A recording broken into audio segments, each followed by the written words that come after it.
UP के CM Yogi Adityanath आज जनसभाएं होंगी उनकी और दोपहर के 1:30 बजे उन्नाव में पहुंचेंगे। उन्नाव में उनकी जनसभा होगी। दोपहर के 3 बजे फर्रुखाबाद में सीएम जनसभा करेंगे। शाम के 4:30 बजे कन्नौज में योगी आदित्यनाथ की जनसभाएं रहने वाली हैं।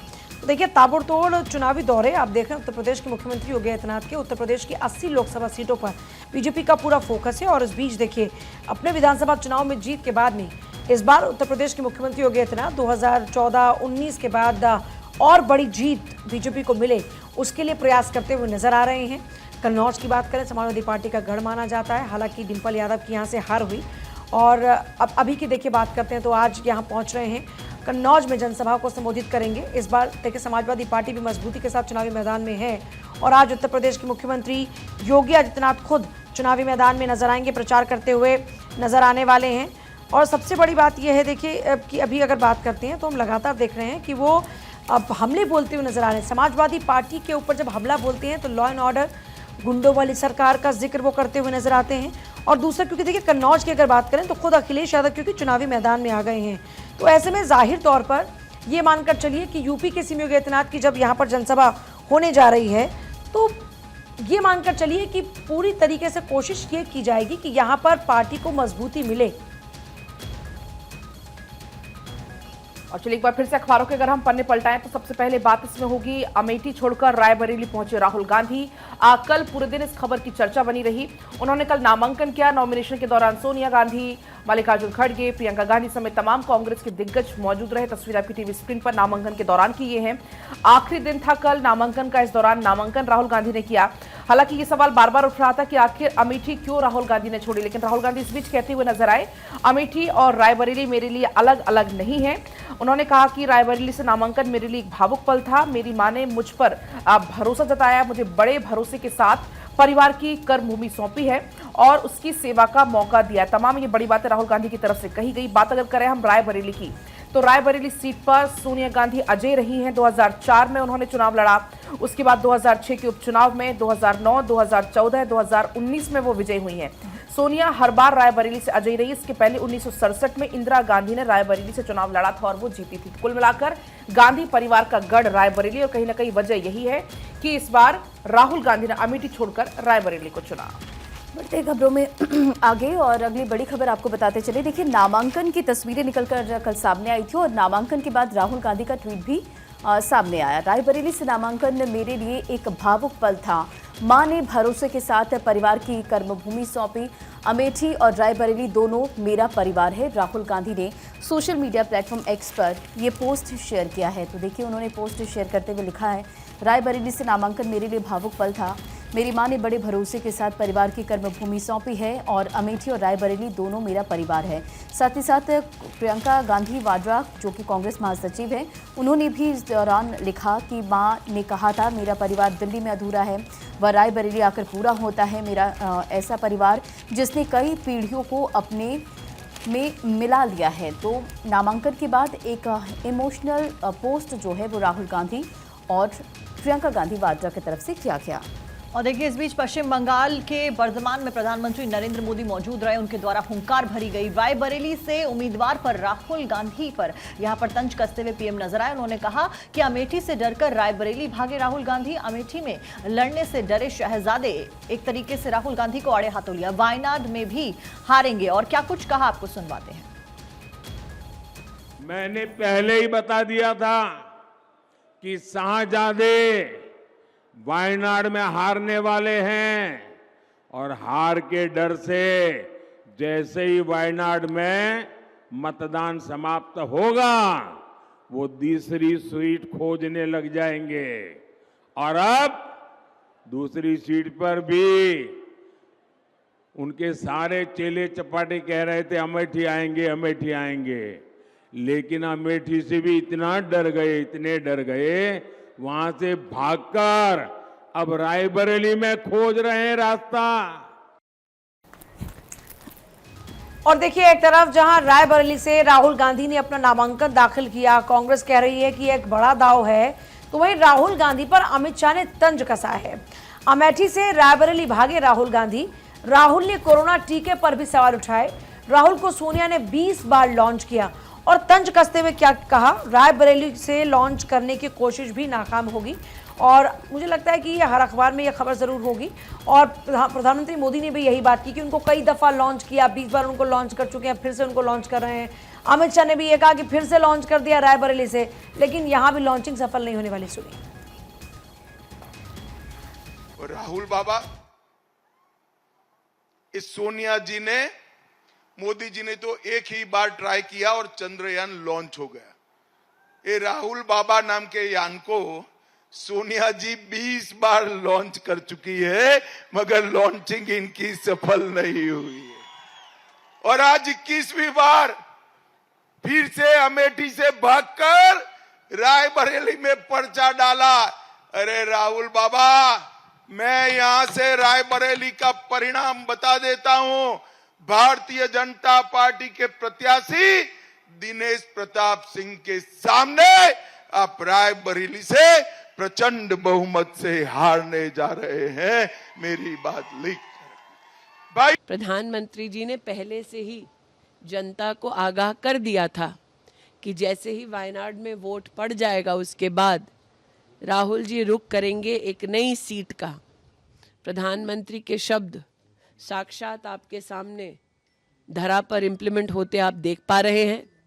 इसलिए आज मैं प्रधानमंत्री जी के उस स्वर को पुनः आपके सम्मुख प्रस्तुत करती हूं, जब उन्होंने कहा कि कांग्रेस का शीर्ष नेतृत्व आज चुनावी रणभूमि से मुंह फेर रहा है, क्योंकि वो भी जानते हैं कि अब राष्ट्र भर में एक ही स्वर गूंज रहा है, फिर एक बार केंद्र में मोदी की सरकार। और वहीं इस बीच एक और जानकारी आपको देंगे। करण भूषण सिंह ने कल नामांकन किया। कैसरगंज सीट से बीजेपी ने उन्हें उम्मीदवार बनाया है। ब्रजभूषण सिंह के बेटे हैं करण भूषण सिंह। आपको याद होगा हाल ही में ब्रजभूषण सिंह काफी उन पर विवाद हुआ और उसके कारण बीजेपी ने उनका टिकट काटा, उनके बेटे को यहां से चुनावी मैदान में उतारा है। करण भूषण सिंह नामांकन करते हुए तस्वीर आपकी टीवी स्क्रीन पर है। कैसरगंज काफी मंथन इस सीट पर हुआ और कैसरगंज के जब पत्ते खोले गए तो बीजेपी उम्मीदवार के तौर पर करण भूषण सिंह, जो कि ब्रजभूषण सिंह के बेटे हैं, उन्हें उम्मीदवार बनाया गया और ये नॉमिनेशन के दौरान की तस्वीरें हैं। बिल्कुल, तो देखिए तस्वीरें। कैसरगंज सीट से भारतीय कुश्ती संघ के अध्यक्ष रहे और पूर्व सांसद ब्रजभूषण शरण सिंह के बेटे करण भूषण सिंह को प्रत्याशी बनाया गया। अखबारों में इसका जिक्र है तो समाजवादी पार्टी ने भगत राम मिश्रा को इस चुनावी मैदान में उतारा है। ब्रजभूषण के साथ ही उनके बेटे करण की भी परीक्षा होगी। और देखिए तस्वीरें भी निकलकर सामने आई थी जब पैतृक गाँव से सुबह वो करीब 9 बजे रवाना हुए, तो उससे पहले करण की माँ और पूर्व सांसद केतकी सिंह भी नजर आई थी और टीका लगाते हुए उन्हें देखा गया था। तो ये तस्वीर फिलहाल आपके स्क्रीन पर जब नामांकन दाखिल कर रहे थे। और विष्णुपुर से निकलने के बाद काफिला नवाबगंज के पहलवान वीर मंदिर पर रुका और वहां पर ब्रजभूषण और करण भूषण सिंह ने मत्था टेका और इसके बाद जैसे जैसे काफिला आगे बढ़ता गया वैसे वैसे गाड़ियों और समर्थकों की संख्या भी बढ़ती गई। और दर्जी कुआं में कुछ लोगों ने बुलडोजर पर चढ़कर काफिले पर फूल बरसाए, जिसकी तस्वीर आपने बीते दिन भी देखी होगी। तो नामांकन से पहले सभा के लिए डिप्टी सीएम केशव प्रसाद मौर्य भी करीब 11:30 बजे रघुकुल विद्यापीठ में बने हेलीपैड पर उतरे। मंच पर डिप्टी सीएम सांसद ब्रजभूषण शरण सिंह, जिलाध्यक्ष अमर किशोर कश्यप और तमाम जो दिग्गज थे वहां पर मौजूद रहे और इस बीच उन्होंने नॉमिनेशन फाइल की है। बढ़ते हैं आगे साक्षी। बिल्कुल, खबरों में बढ़ते हैं आगे। अगली खबर का रुख करते हैं। आपको बता दें अगली खबर अमेठी से ही, जहां से केएल शर्मा ने अपना नामांकन किया। कांग्रेस प्रत्याशी है केएल शर्मा, उनके द्वारा नामांकन किया गया। सस्पेंस लगातार रायबरेली और अमेठी के ऊपर बना हुआ था, लेकिन कल कांग्रेस ने यहां से अपने दोनों उम्मीदवारों को उतार दिया। जहां पर रायबरेली से राहुल गांधी को जगह दी गई, प्रत्याशी के तौर पर उतारा गया, वहीं केएल शर्मा को अमेठी से उतारा गया। यानी कि स्मृति ईरानी बीजेपी से लड़ रही है और केएल शर्मा यहाँ पर कांग्रेस की तरफ से प्रत्याशी के तौर पर सामने आए। नामांकन उनके द्वारा किया गया, वो तस्वीरें फिलहाल आपकी स्क्रीन पर। यहाँ पर कई दिग्गज मौजूद रहे कांग्रेस पार्टी के नामांकन के दौरान। पूजा, देखिए बिल्कुल, और अगर अखबारों की बात करें तो तमाम अखबारों में कई हेडलाइंस है। जैसे देखिए मेरे पास इस वक्त नवोदय टाइम्स है, उसमें है अमेठी में एक युग का अंत, रायबरेली में शुरुआत। साथ ही साथ अगर केएल शर्मा के नामांकन की प्रक्रिया की बात करें तो देखिए नामांकन की प्रक्रिया सहित एक तस्वीर भी यहाँ पर है और इसमें जिक्र किया गया है अमेठी में गांधी परिवार की सियासी विरासत संभालने वाले शर्मा का अलग अलग कनेक्शन है, लुधियाना कनेक्शन भी है। और उन्होंने कहा कि वो 40 साल से राजीव गांधी के गुजर जाने के बाद से लगातार वो वहीं पर ही रहे। उन्होंने कई चुनाव लड़ाए, वो वहाँ की जनता की सेवा कर रहे हैं और उनके ऊपर पार्टी ने भरोसा किया है तो जाहिर तौर पर उस भरोसे पर खरा उतरने की वो कोशिश ज़रूर करेंगे। लेकिन देखिए, एक बात तो है कि बीजेपी के पास में एक अच्छा खासा मौका है इसको भुनाने का, और बीजेपी बार बार ये कहती हुई नजर आ रही है कि अमेठी की हार को कांग्रेस पहले ही स्वीकार कर चुकी है और राहुल गांधी को इसलिए इस बार रायबरेली से लॉन्च किया जा रहा है। लेकिन ये अथक प्रयास भी इस बार पार्टी का नाकामयाब ही होगा, यानी यहाँ से भी राहुल की जो रीलॉन्चिंग है वो फेल होने वाली है।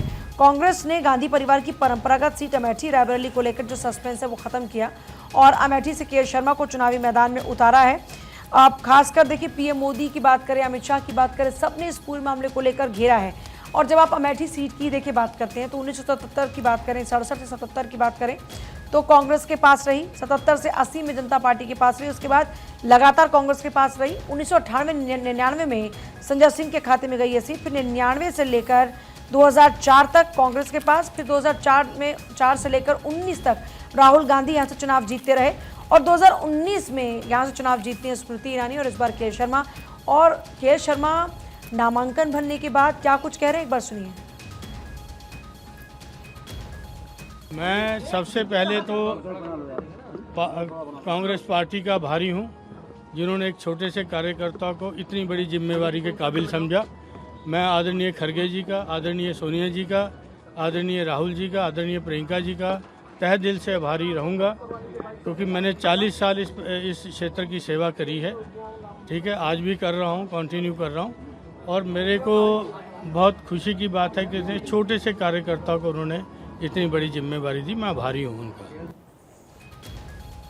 और वहीं राज बब्बर ने भी नामांकन किया, गुरुग्राम सीट से उन्होंने नामांकन किया। आपको बता दें कि कांग्रेस उम्मीदवार है राज बब्बर और ऐसे में नामांकन के दौरान की तस्वीरें हैं। हरियाणा की गुरुग्राम लोकसभा सीट से कांग्रेस ने अभिनेता राज बब्बर को उतारा है मैदान में। कांग्रेस उम्मीदवार राज बब्बर ने अपना नामांकन दाखिल किया। राज बब्बर ने चुनावी पिच में उतरने से गुरुग्राम सीट का जो सियासी पारा है वो हाई हो चुका है। दरअसल बीजेपी ने कहा है कि कांग्रेस के उम्मीदवार राज बब्बर मुंबई के रहने वाले पैराशूट उम्मीदवार हैं। तो कुल मिलाकर जब से राज बब्बर यहां से उम्मीदवार बने हैं कांग्रेस के, तब से बीजेपी लगातार हमलावर है और यही वजह है कि यहाँ का जो सीट है वो अब हॉट सीट हो चुकी है, क्योंकि बीजेपी का कहना है कि कभी कभी आएंगे, चुनाव जीतकर यहाँ से चले जाएंगे। तो ये बीजेपी का कहना है और इसलिए बीजेपी लगातार इसमें निशाना साध रही है।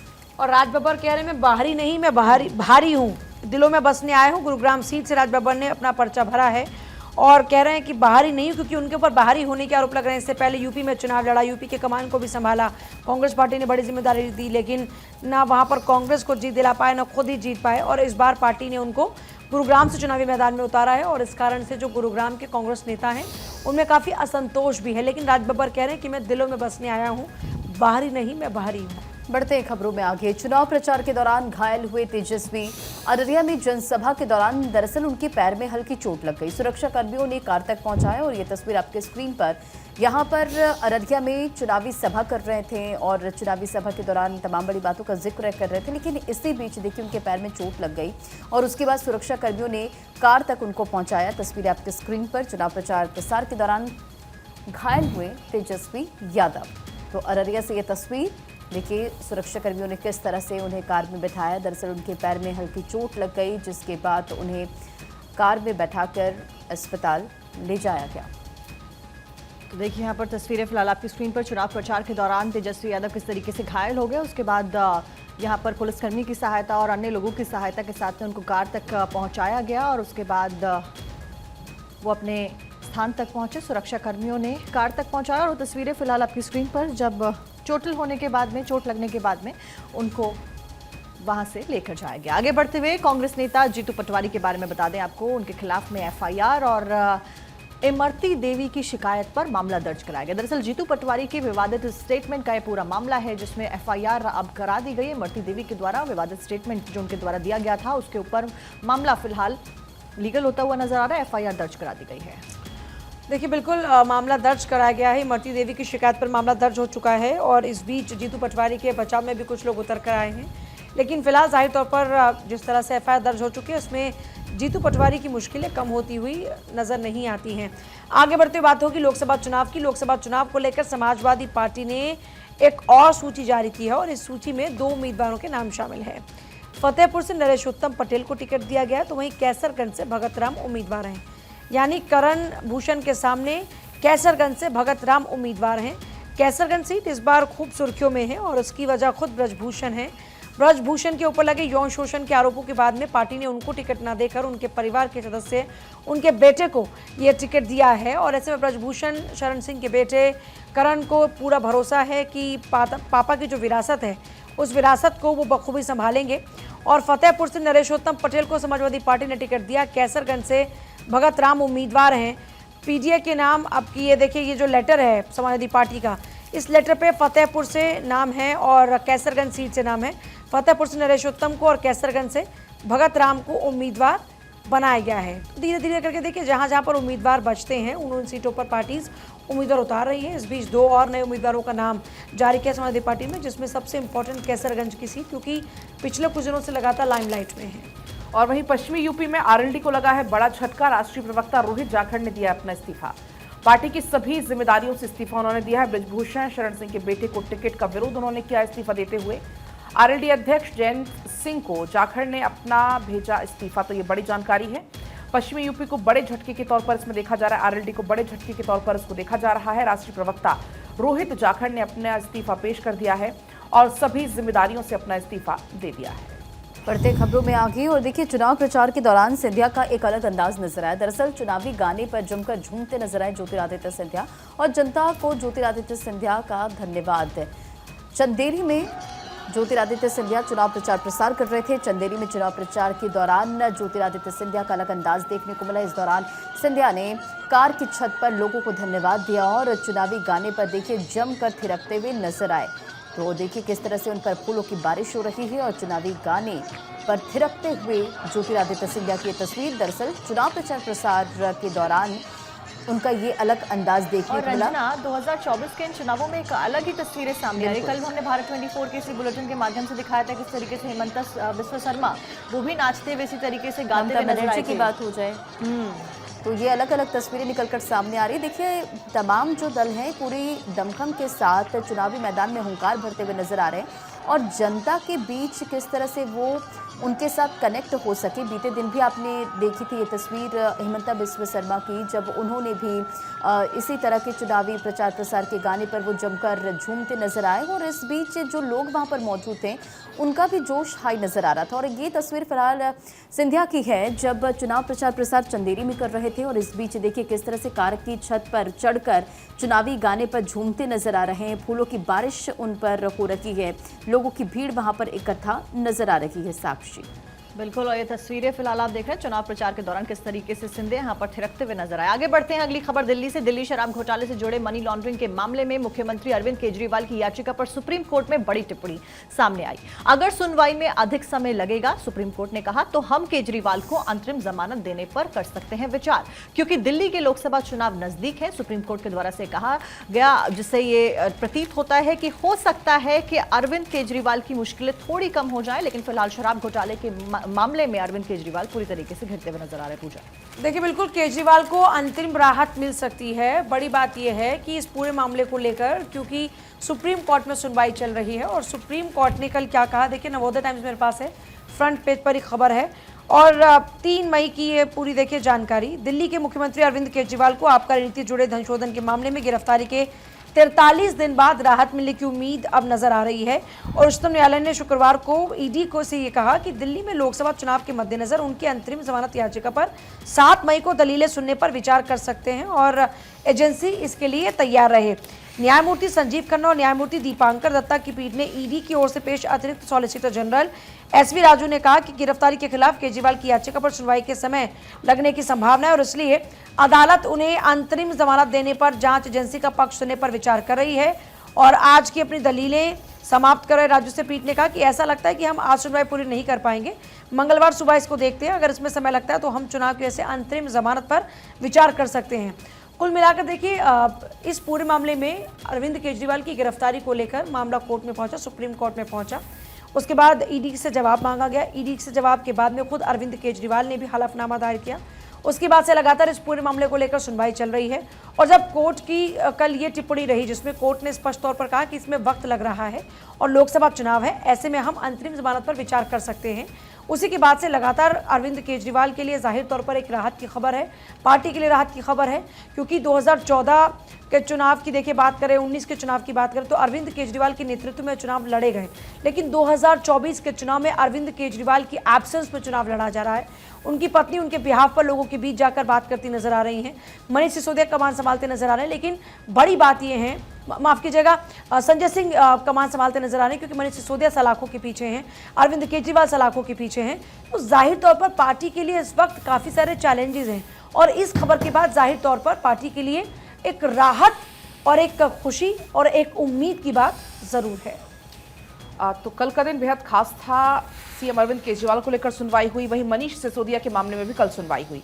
शराब घोटाला मामले मनीष सिसोदिया की जमानत याचिका पर नोटिस, सिसोदिया की जमानत याचिका पर नोटिस का ये पूरा मामला, जिसमें दिल्ली हाई कोर्ट ने सीबीआई और ईडी को नोटिस जारी करके जवाब मांगा है। अब 8 मई को इसमें अगली सुनवाई होने वाली है।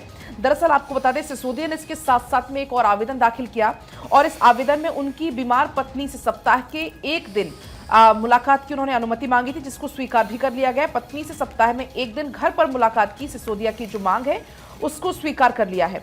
सुनवाई के दौरान ईडी ने कहा है कि अगर निचली अदालत इसे जारी रखने की अनुमति देती है तो जांच एजेंसी को इससे कोई आपत्ति नहीं होगी।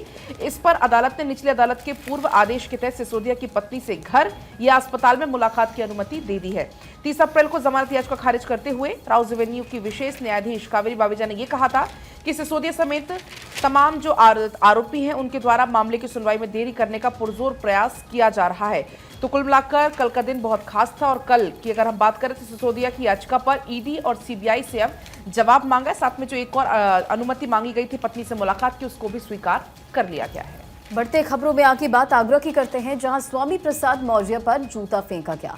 जनसभा के दौरान शख्स ने मंच पर जूता फेंका और आगरा पुलिस ने शख्स को गिरफ्तार कर लिया है। तो देखिए, स्वामी प्रसाद मौर्य जो कि अपने बयानों को लेकर लगातार सुर्खियों में रहते हैं, विवादित बयान उन्होंने हमेशा दिया है।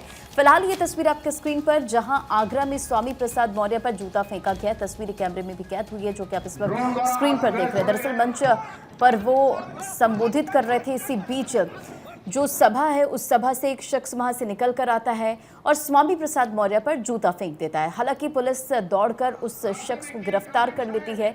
अब आगे की कार्रवाई इस पूरे मामले में जारी है। रास्ते में कील कांटे बिछाए, ड्रोन द्वारा आंसू गैस छोड़े गए।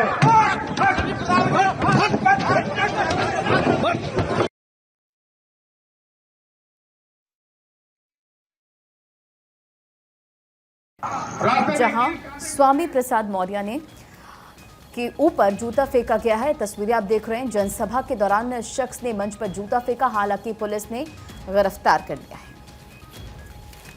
और चलिए अब आगे बढ़ते हुए बात होगी कोर्ट केसेस की। कोर्ट में किन किन मामलों को लेकर सुनवाई होने जा रही है, लेकिन मैं सबसे पहले दिल्ली के मुख्यमंत्री अरविंद केजरीवाल के खिलाफ दायर मानहानि याचिका पर राउज एवेन्यू कोर्ट में सुनवाई। दिल्ली बीजेपी के मीडिया प्रमुख प्रवीण शंकर कपूर ने केजरीवाल और शिक्षा मंत्री आतिश के खिलाफ में आपराधिक मानहानि मामले की शिकायत दर्ज की है। दूसरा मामला आबकारी नीति मामले में मुख्यमंत्री अरविंद केजरीवाल के ईडी के सम्मन पर पेश न होने के मामले में राउज एवेन्यू कोर्ट सुनवाई करेगा। दिल्ली जल बोर्ड द्वारा बीजेपी नेता आदेश गुप्ता के खिलाफ दायर याचिका पर राउज एवेन्यू कोर्ट सुनवाई करेगा। दिल्ली जल बोर्ड और उपाध्यक्ष राघव चड्ढा ने अधिवक्ता से प्रशांत मनचंदा के माध्यम से आपराधिक मानहानि शिकायत दायर की है। और वहीं ज्ञानवापी मामले पर भी लॉर्ड विश्वेश्वर नाथ केस में पक्षकार बनने की मांग खारिज। 4 मई को अगली सुनवाई होगी। झारखंड हाईकोर्ट की बात करें तो हेमंत सोरेन की जमानत याचिका पर सुनवाई होगी।